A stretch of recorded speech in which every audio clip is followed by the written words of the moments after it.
This is Rob Tebbutt for Boxing Social in association with Betfred. It's fight week and I am joined by Joshua Buatsi down here in Essex ahead of his bout with Ricards Bolotniks. How are you, Josh? I'm not too bad. Just finished the press conference. Finally seen him. But yeah, it was straightforward, man. Straightforward. You've got a similar outfit to me on, Rob. They can't see it, but you've got your sliders on. Not many people roll about with a slider, so you've got yours on. But except you've got a skin fade. The beard's been trimmed nicely, so yeah. You can't see him, but he looks fresh. Thank you very much, Josh. Always a pleasure to catch up with you. I did tell him to say that beforehand. When people say to me about my sliders, I say, well, the main event's wearing sliders, so people will leave me alone. You mentioned about coming face-to-face for the first time with Ricards Bolotniks. Take anything from that at all? He's happy to be here, and he said he's here to win, so I can only take him for his word, what he said.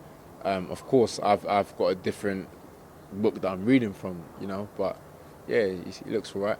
One of the things that he said in the press conference, he said he's coming for a street fight. He wants to make it a street fight. Not too many of your opponents have come with that sort of energy in fight week. What do you make of that?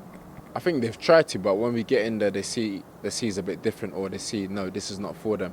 But I've said, man, whether it's to box or to street fight, I'll be there and I can do either. So I don't really have to say much about it, but if that's the approach he's coming with, then that's cool. We find out on Saturday.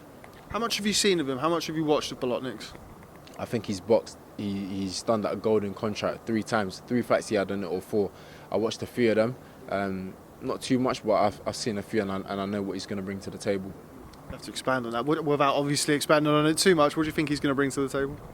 Like he said, he's going to come and try and have a fight. I don't see him coming out to try and box me. He may do. Who knows? We'll see. But I know pretty much very soon his mind will change once we're in there. Now, this is something that Eddie touched upon in there, the fact that the light heavyweight division is kind of opening up now. There's real opportunities for you around that world level. How excited are you by the prospect of that? Of course, I know you well enough to know that you won't be looking past Bolotniks this weekend, but a good performance against Bolotniks and you're right up there for those big world honours. Yeah, Rob, we've all said this will be a good gauge to see where I'm at. For the fans that want to see where I'm at, this will be a good gauge. And for myself and my team, we can only say this will be a good gauge. So after that, we can see where we're at.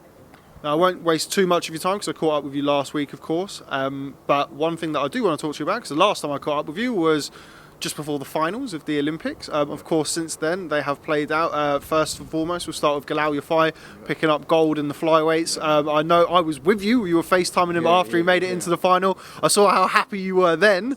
So I can only imagine how happy you were after he got his hand raised and got that gold. Yeah, man, very happy for him. Like I said, I roomed with him when I was on the team. We travelled around the world and everything, and I'm happy for him. He was very upset when he lost in Rio, so I'm happy that he's made it up.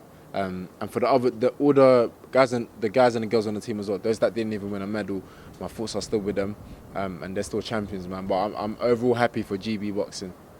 It's something that Eddie said in there, again, that we spoke about last week, kind of that affinity, that close relationship that you feel with GB must give you a lot of pride to know that you're a part of that cog and still responsible for them churning out fighters and champions today.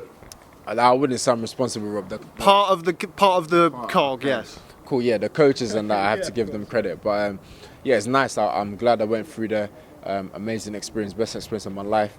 I learned a lot on there, man, that I'm even doing till date now. So they're lifelong lessons. Expand on that. What lessons did you learn there that you still utilise today as a boxer and as a person?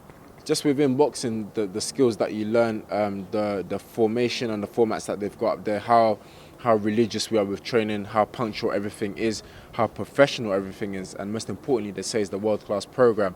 And like I touched on in the last interview, I was like, why is it called a world-class program? But when you're there, you see how things are done. You see that everyone is a professional in their area, and you, the athlete, if you conduct yourself, you get there, man. So I've learned things from them. And just final thing on all things Olympics, we spoke about your old nemesis from the amateurs, Julio Cesar La Cruz, who went for gold at heavyweight, got gold with a magnificent performance. Did you catch the fight?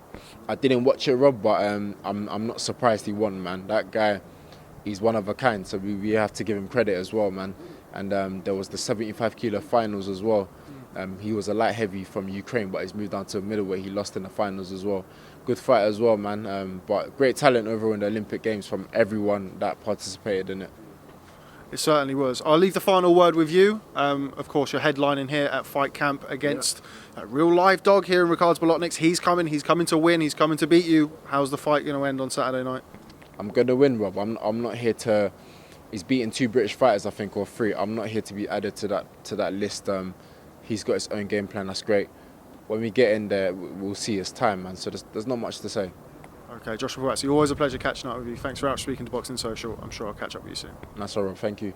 Cheers. Appreciate it. Thank you. Cool.